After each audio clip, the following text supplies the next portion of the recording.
நாமக்கல்லில் கிட்னி விற்பனை விவகாரம் வெளிச்சத்திற்கு வந்துள்ள சூழலில் பாதிக்கப்பட்ட நபர் அளித்துள்ள பரபரப்பு பேட்டியை காண்போம். என்ன காரணத்தினால இப்படி ஒரு முடிவு நீங்க போனீங்க? அது யாரை அணுகுனீங்க? எங்கள் அத்தை பிள்ளைகிட்ட போய் வந்து இந்த லோன், இந்த மைக்ரோ ஃபைனான்ஸ் லோனு, இந்த ஃபஸ்ட்டு எல்லாம் சின்ன சின்ன கந்து எடுக்கிறது, வட்டிக்காக வாங்குறது, 105 ரூபா 10 ரூபா சொல்லி வாங்கிக்கிறதுங்க, அதெல்லாம் பயங்கரமாக ஆகி போச்சுங்க. அதனால சரி எல்லாம் வந்து தொந்தரவு பண்ணாங்கன்னு சொல்லி நான் போய் இதை மாதிரி எங்கள் அத்தை பிள்ளைகிட்ட போய் கேட்டேன்.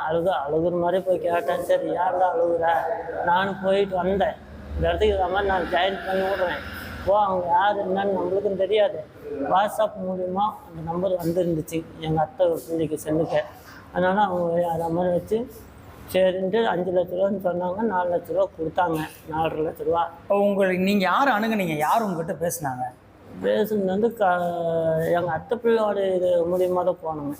அவங்க எத்தனை வருஷத்துக்கு முன்னாடி கொடுத்தாங்க? அல்ல 7 மாதம் தான், ஒரு வாரம் விட்டு. அந்த அத்தை பொண்ணு கொடுத்ததை பார்த்து நீங்கள் அடுத்து அவங்ககிட்ட போய் பேசுறீங்க. உங்களை அணுகுன அந்த புரோக்கர் யார்? அவங்க பேர் என்ன? அவர் பேர் வந்து கதிரங்க, திருச்சியில் இருக்கிறாங்க. திருச்சி மாவட்டத்தை சேர்ந்தவரா?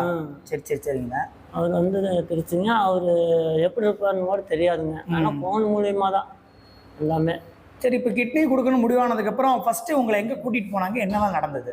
அவங்க பார்த்து எல்லாம் ரெடி பண்ணி சக்காப்பெல்லாம் முடிஞ்சுட்டு மதுரைக்கு வர சொன்னாங்க. கமிட்டி இருக்குதுன்ட்டு. கமிட்டி இருக்குதுன்னு அங்கே போய் எல்லாம் பேசணும். கமிட்டி எங்கே நடந்தது? மதுரையில் ஆஸ்பத்திரிங்களா தனியார் இடங்களா? தனியார் இடத்துல. அது ஆஸ்பத்திரி மாதிரியாக தான் இருந்துச்சுங்க, தனியார் இடம்.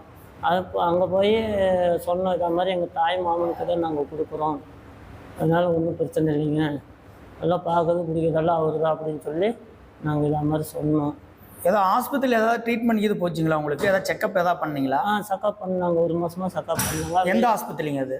ஃபஸ்ட்டு வந்து சேலம், 2வது வந்து காட்பாடியில் இதை மாதிரி பண்ணாங்க. மறுபடியும் கடைசியாக வந்து திருச்சி மருத்துவமனையில் ஆபரேஷன். திருச்சி மருத்துவமனையில். அங்கே எத்தனை நாள் இருந்தீங்க? அங்கே வந்து 7 நாள் இருந்தோம். 7 நாள் இருந்தீங்க. ஓகே. நீங்கள் உள்ளே போனோன்னுமே உங்களுக்கு தொகை கொடுத்துட்டாங்களா, இல்லை கிட்னி எடுத்ததுக்கப்புறம் தான்? எடுத்ததுக்கு அப்புறம் தாங்க. எடுத்ததுக்கு அப்புறம் வீட்டுக்கு அனுப்பிச்சி விடும்போது கொண்டு வந்து கொடுத்தாங்க. ஓகே. நீங்கள் எவ்வளோ தொகை பேசியிருந்தாங்க, எவ்வளோ கொடுத்தாங்க? 5 லட்ச ரூபான்னு சொன்னாங்க. சரின்னா மறுபடியும் வந்து இந்த மாதிரி எல்லாம் உங்களுக்கு அவங்களுக்கெல்லாம் போகும், ஒரு 4.5 லட்ச ரூபா கைக்கு வரும் அப்படின்னு சொல்லி சொன்னாங்க. சரி, நம்ம இந்த கடன் பயங்கரமாக இருக்குது, ஏதோ கொடுக்குறத வச்சு நம்ம ஏதோ லைன் பண்ணிக்கலாம் அப்படின்னு சொல்லி நாங்கள் வாங்கிட்டு சரிங்க அப்படின்னு. அந்த 50,000 ஏன் கொடுக்கலன்னு நீங்கள் கேட்கலையா?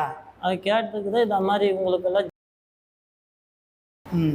கொடுக்கணும் அப்படின்னு சொல்லி ஒரு வார்த்தை சொன்னாங்க. சரி அப்படின்ட்டு நாங்களும் விட்டுட்டோம். ஓகே. இப்போ நீங்கள் அதை கொடுத்து சரியாக எத்தனை மாதம் ஆகுது? அங்கேருந்து கொடுத்து 7 மாதம் ஆகுதுங்க. ஓகே. இப்போ இந்த பகுதியில் நீங்கள் மட்டும்தான் கொடுத்துருக்கீங்களா, உங்களை மாதிரி நிறைய பேர் இருக்காங்களா? இல்லை, எங்கள் அத்தை பிள்ளையும் நானும். அப்புறம் 25 வருஷத்துக்கு முன்னாடி வந்து அப்பா எடுத்திருக்கிறாரு. ஓ, உங்கள் அப்பா? அப்பா எடுத்திருக்கிறாரு. சார் நம்ம அப்பாவே எடுத்திருக்கிறாரு, ஒன்றும் ஆகலை, நாமளும் போய் எடுத்து பார்க்கலாம் அப்படின்னு நான் போனேன். ஓகே. அப்போ என்ன தொகை அங்கே கொடுத்தாங்க? அப்போ வந்து அப்பாவுக்கு வந்து என்னமோ 40 ரூபாயோ 35 ரூபாயோ என்னமோ சொல்லிட்டு இருந்தா அப்படிங்க. அது 40 ரூபாயோ என்னன்னு தெரியலிங்க. அப்போ நான் வந்து சின்ன பையன், ஒரு 10 வயசு 9 வயசுக்குள்ளே தான் இருக்கேன் எனக்கு வயசு.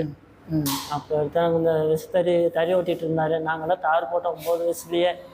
தார் போட்டு இந்த மாதிரி பசங்கள்லாம் கடனாக பண்ணக்கூடாது, அவங்கள வெளியே அனுப்பிச்சுட்ருலாம் அப்படின்னு அம்மா 5 வயசுலேயே காலமாயிட்டாங்க. அது குடும்ப கஷ்டத்துக்காக தான் கொடுத்துருக்கீங்க? ஆமாங்க. அம்மா 5 வயசில் காலமாயிட்டு இதை மாதிரின்னு சொல்லி எங்கள் அப்பா போய் எடுத்துகிட்டு வந்து நாம் தான் கஷ்டப்படணும், நம்ம பசங்களும் கஷ்டப்படக்கூடாதுன்னு அவர் எடுத்துகிட்டு வந்து பக்கத்தில் பாய் கட்டிட்டு எங்களை வெளியே கூப்பிட்டு வந்துட்டாரு. உங்கள் தந்திவன் தொலைக்காட்சியில் கணபதியே வருவாய் தினமும் காலை 7 மணிக்கு காண தவறாதீர்கள்.